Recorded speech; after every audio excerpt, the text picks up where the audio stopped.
Hey there, everyone. That sexy nerd is back again. And we got a nostalgia critic doing Mrs. Doubtfire. And ironically, I have never seen this movie. And I've asked you guys a couple of times if you wanted me to review this movie, but nobody's ever really given me any significant feedback. I think only one or two people have. But yeah, if you also want me to watch it after this, I will. But yeah, I've been meaning to watch. I feel I've watched parts of this movie because it was always on TV, especially when I was a kid. You know, the times where, you know, TVS and all that stuff, and you know, you just happen to be at the right time in the right place. You know, and you watch it on TV. But I can never fully get through it. But I think I don't know why he dresses up as a woman to impress Sally Field and how somehow that gets his marriage back together. I don't know, but what are you gonna do? Problems, man.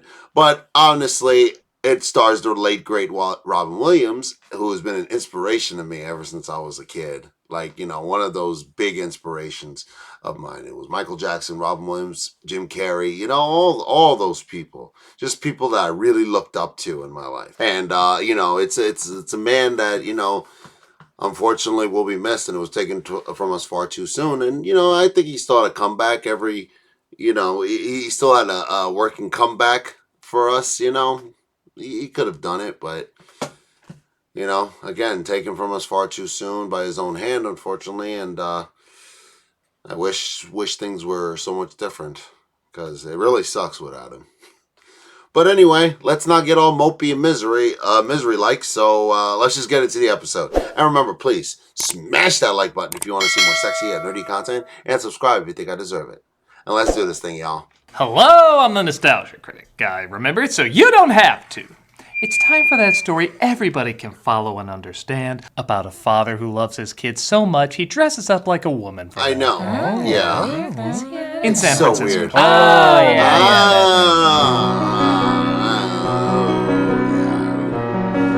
In San Francisco. Hard to believe it's been 30 years since this comedy blockbuster came out. Mrs. Doubtfire is one of those movies that should be formulaic and gimmicky, and yeah, okay, it is, but it also added some new elements both comedically and dramatically that helped it stand out. It's a film that's by no means perfect, but the improv of Robin Williams, smart directing of Chris Columbus, hilarious cast, good writing, and amazing makeup effects helped the film stand out even all these years later.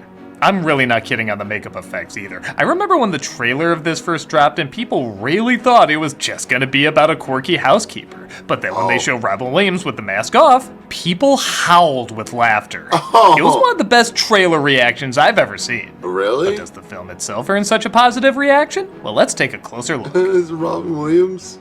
This is Mrs. Doubtfire. As the credits roll, we see Daniel, played by Robin Williams, partaking in a job as a voice actor. Salutations, snack. Yipe. Yay! And okay, these are nitpicks, I won't dwell on them long, but it is funny how voice acting has really exploded the past few decades, and I think people know now this is not exactly how it works. Yeah. 911, 911. Cup of garlic, a twist of parakeet. None of it lines up. I'm like, and also what, are you thinking that he's the only one in the role? I mean, I would watch a show like that, don't get me wrong. I don't know why that didn't happen while he was alive. Eat your heart out, Julia Child. Daniel, we need to record 5 seconds at a time. Were you just gonna do like 8 takes of the entire movie? Also, while there's tons of cartoons in the past where characters smoked, this is the decade where they legally had to put PSAs in cartoons telling you not to. This would never fly. The fact that Pudgy the Parrot has a cigarette shoved into his mouth is morally irresponsible. This is a cartoon, okay? Come on, it's Chuck Jones. Remember when he had Porky and Daffy smoke cigarettes made out of lead paint? Yeah, right. If you want a paycheck, you stick to the script. If you want to play Gandhi, then do it on somebody else's time. Why did I think directing people like me would be easier? No, really, he's Lunchman. Look it up. What? He ends up quitting the job and picking up his kids from school. It's his son Chris's birthday, played by Matthew Lawrence, and though his mother said he can't have a party due to bad grades, Daniel throws him one while she's still at work. Uh-oh. Mom said you couldn't.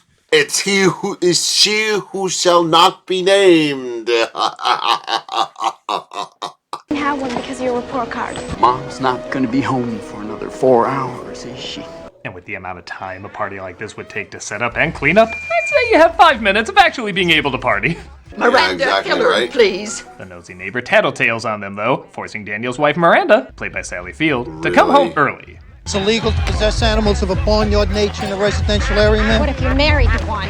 So I'll be honest, I actually think Field might have a harder performance to pull off than Williams. What? Yes, Williams has to be funny, charming, and sympathetic, all while wearing a ton of makeup, but let's face it, he can, and has been practically doing that in his sleep. Yeah. Field has to be the responsible one you're still supposed to sympathize with, hilariously high-strung without being the villain, in a marriage where the love has dwindled but she still loves her family, and all while being a supporting character, not the main character. What? She could have easily been a whiny stick in the mud that everybody hates. But it's Sally Field, the queen of criers. You cannot help but feel sympathy for her. You understand every step of what she's going through, finding real humanity in her dramatic moments as well as her comedic moments. Often the best scenes are when she has to flip-flop in between dramatic and comic within a millisecond. It's actually kind of amazing to watch. Oh my God! The whole time! Don't get me wrong, Williams is fantastic, but Field should not be overshadowed by him. This is truly a different, but still impressive performance. Come on, man. We love each other, don't we? I want a divorce. Whoa! That said, the two of them do decide to divorce, meaning Daniel has to leave and Miranda gets temporary custody of the kids because of his unemployment. This is all my fault. God, Why? no. I should have never had a birthday, Dad. Oh, don't blame yourself. That's on your mother and me. Oh, you mean the party? Yeah, well. He says goodbye to his kids, Lydia, played by Lisa Jacob, and Natalie, played by... no one worth mentioning. Okay, in all seriousness, Mara Wilson is totally fine in this. She had to play a believable, cute little kid, and she does that fine. Honestly, the cuteness could have been exploited a lot more when the kids find out the secret and they decide not to tell her because she's too young and would blow their cover. Most movies would jump at the opportunity to have her know and give a lot of funny reactions, but the film is smart and knows it has to play it real sometimes. And all the performances, including the kids, reflect that. The divorce, for example, is handled really respectfully. Really? You really feel like these two used to be in love, but just aren't right for each other anymore. Our problems would be waiting for us right here when we got back. We'll move. Please don't joke. Okay. I'm not gonna act like this is the first family film to have the main characters divorced, but it really wasn't that common until the mid to late 90s. A lot of people were legit surprised they didn't get back together at the end, but also appreciated it wouldn't have felt right if they did. On that note, have we gone 20 minutes without a supercut of wacky Williams improv? I do voices. Yeah! We've come to this planet looking for intelligent life. Oops, we made a mistake. Yeah, this wasn't quite as played out as when directors would instruct Williams to hold their film hostage with wackiness. And it does lead to this great line. Mr. Hillard, do you consider yourself humorous? I used to. If I was blue and amazingly censored, you find this hilarious? Wow. He gets a job packing boxes at a studio. That is a lot to unpack right there. That honestly can explain a lot of things, and that's really sad if you really think about it. Wow. And the kids aren't too blown away with his living situation. How do you like it? Nice. It's okay. Detestable. Dude, he has a place in San Francisco. I Yeah, got what like the 9 hell? of you kids. Yeah, fuck you. I'm placing an ad for a housekeeper. Oh, sounds like shenanigans. I'm in. But remember, this is back in the 90s when we actually had an economy, so, you know. Hope you didn't eat. He alters the number and decides to troll Miranda with bogus inquiries. I have 2 girls and a boy. I don't work with the males, because I used to be one. Again in San Francisco, that would get you more jobs than hang-ups. After driving her insane, he finally calls with a housekeeper she can warm up to. For the past 15 years, I have worked for the Smythe family of Elborn, England. Are you the homeless lady from Home Alone 2? Yes. Could you tell me your name? Oh, Mrs. was accidental. Goodbye, Daniel. Damn it! He goes to his brother, played by the always great Harvey Fierstein, and Jack, played by the always great Scott Capurro.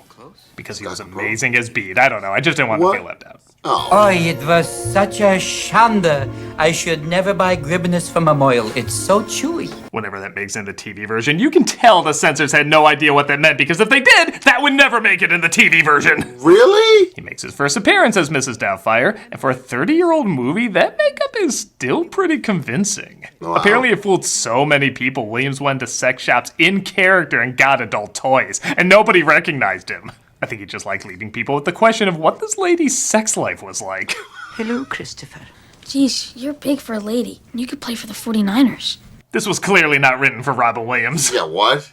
Are you wearing bug spray? Oh, I admire that honesty, Natty. That's a noble quality. Never lose that, because it often disappears with age or entering politics. Oh my The film God. was very smart to know that the appeal isn't just Robin Williams playing an old lady, but that the old lady truly does feel like a real person. Yeah. As they show at the end, even if it was never revealed Williams played this role, Doubtfire would still be a very likable character. Most projects where someone plays the opposite sex stop right there because that's usually all that was required to be entertaining back then. So it's pretty cool that Doubtfire has a real identity outside of just, it's a middle-aged guy playing her.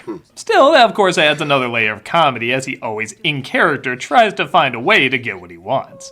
Don't see why we can't spend the extra time with Dad. Well, maybe she's right, dear. Maybe their father would be a more appropriate person. I also hear he's still open to being open, if you know what I mean. Doubtfire's hired on, but Daniel forgets the court liaison is visiting that night, so he pretends to be his sister. There's a Mrs. Sellner here to see you. Oh, is she here? Yes, dear. This is classic farce sitcom-y stuff, and there is quite a bit of it in the film, but despite its corniness, it is still well done.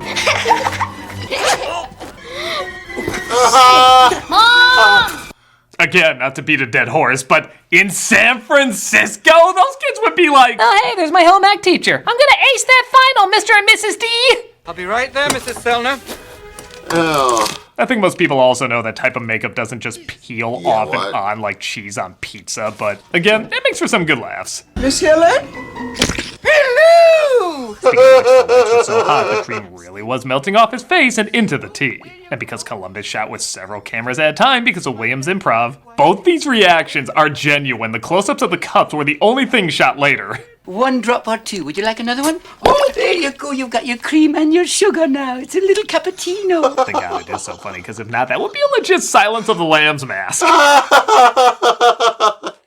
Hello! And he seems to do well as Mrs. Doubtfire, even, oddly enough, being a more disciplined parental figure. Homework time. After Dick Van Dyke. Don't fuss with me. This part always confused me a bit.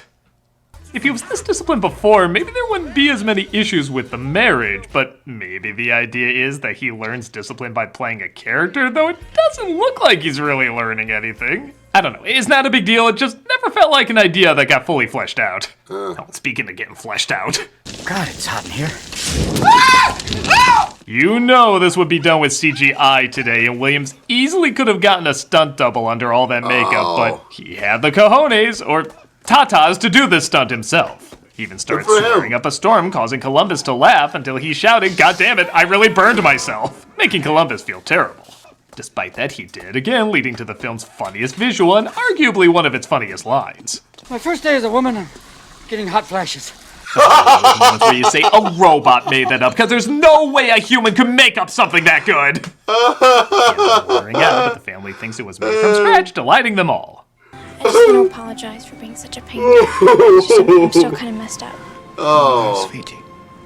Again, the film finds a good, believable balance between drama and comedy, always walking that tightrope of being too sitcom-y, but never quite crossing it. While the scenarios are silly, the reactions seem genuine, and it never loses track that for all their problems, the family really needs to feel like they're going to be okay by the end.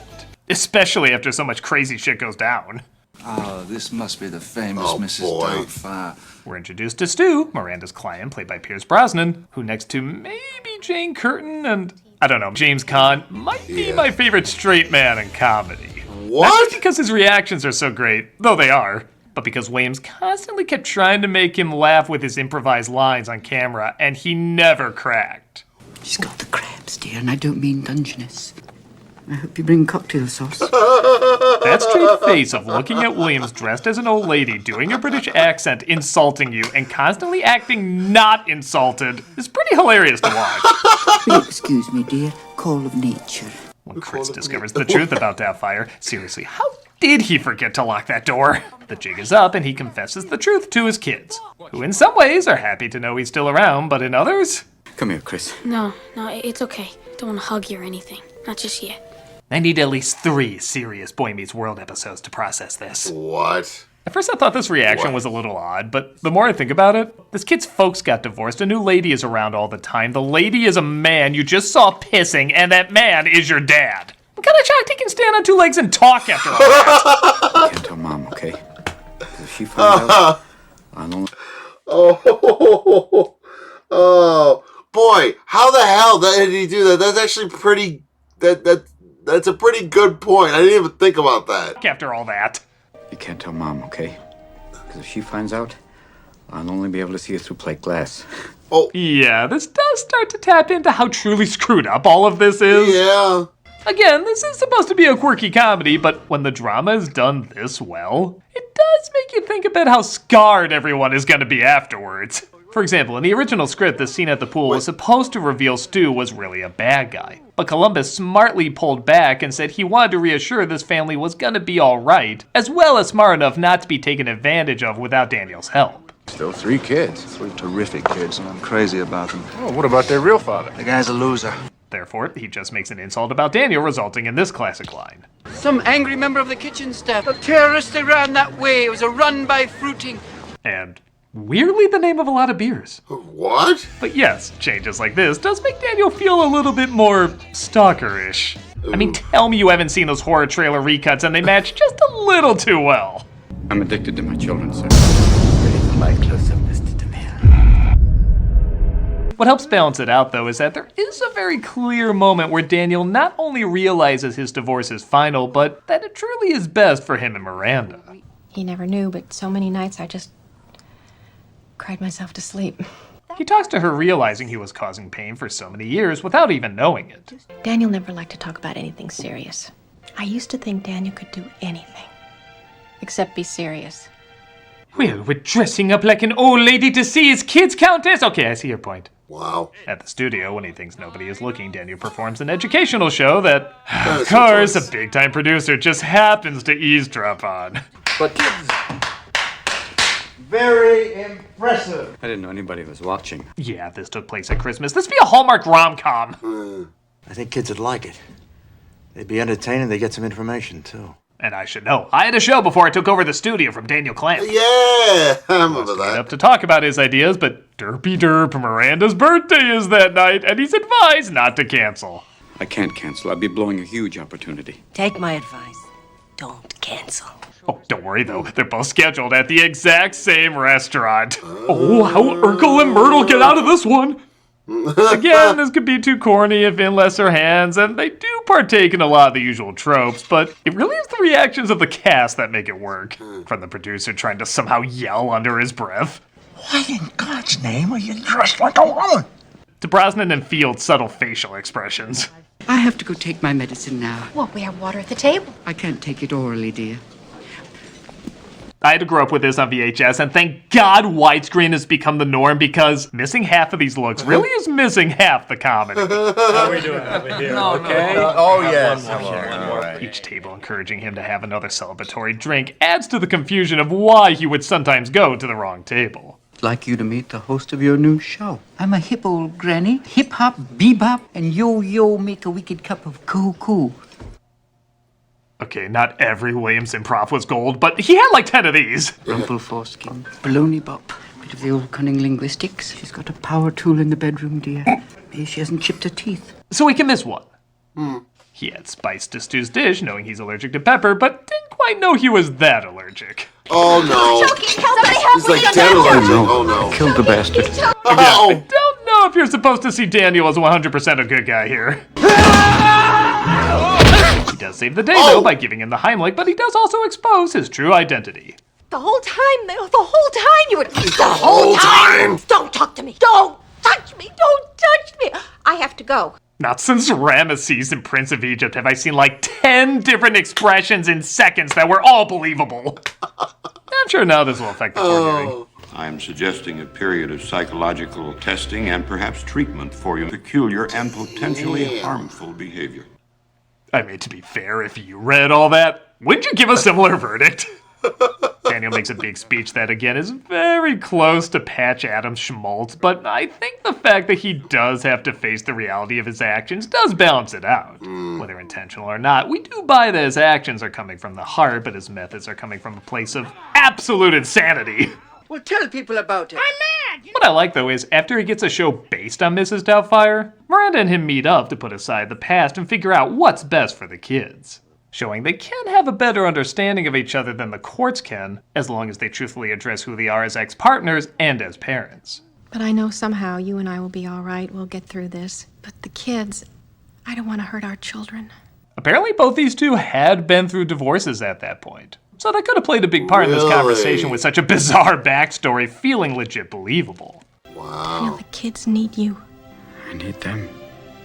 They agree to share custody as Miranda gets her kids ready to view their new babysitter. Oh. Come on, guys. Come on. Get up. Let's go. Too much stress for the new babysitter. I was hoping it was Mrs. Doubtfire. I know, right? They're of course ecstatic to have him back, and the film ends with Doubtfire on her show talking about the difficulty, but also the importance of divorced parents still raising their kids with love. Some parents, when they're angry, get along much better when they don't live together, and much better mummies and daddies for you. Remember, like I said before, this wasn't as common back then. Most family-centered comedies had the couple reconciling, so making this choice to keep them apart, but also in a way that shows everything will be okay, was kind of a big deal. That's nice. Just because they don't love each other anymore doesn't mean that they don't love you. To this day, when I hear someone is divorcing, especially someone with a family, I do think of these words and this imagery, and wonder if the kids who grew up with it think of it too.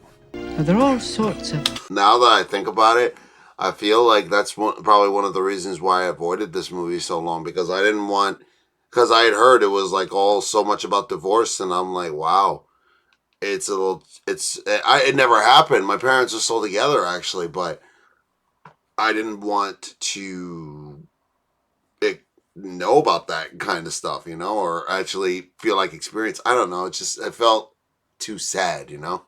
Different families, but if there's love, dear, and you'll have a family in your heart forever. Unless it's a celebrity divorce, in which case you're screwed. And that was Mrs. Doubtfire. Yeah, it can be a little hammy here and there, but it can also be very funny and very touching.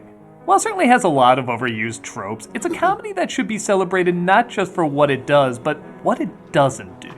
It doesn't get the couple back together, it doesn't make the other love interest the villain, and it doesn't only rely on a man dressing up as an old lady to be funny.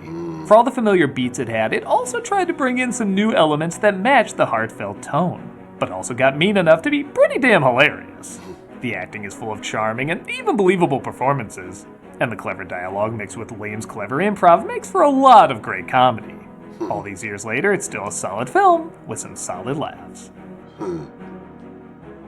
I'm the nostalgia critic guy, remember? So you don't have to. So yeah, that was Mrs. Doubtfire, for the nostalgia critic. And again, I really actually do want to watch this movie. I kind of want to experience it for myself, but maybe after a little bit of time has passed so I can forget about it. Because I know this video is going to be like everywhere for me in the next week, so let's just get through it. I hope you guys liked it, and let me know if you guys have any connection to this movie. Because I'd like to hear, what's your connection to this movie if it really impacted your lives? And remember, please, smash that like button if you want to see more sexy and nerdy content, and subscribe if you think I deserve it. And I'll see y'all in the next video.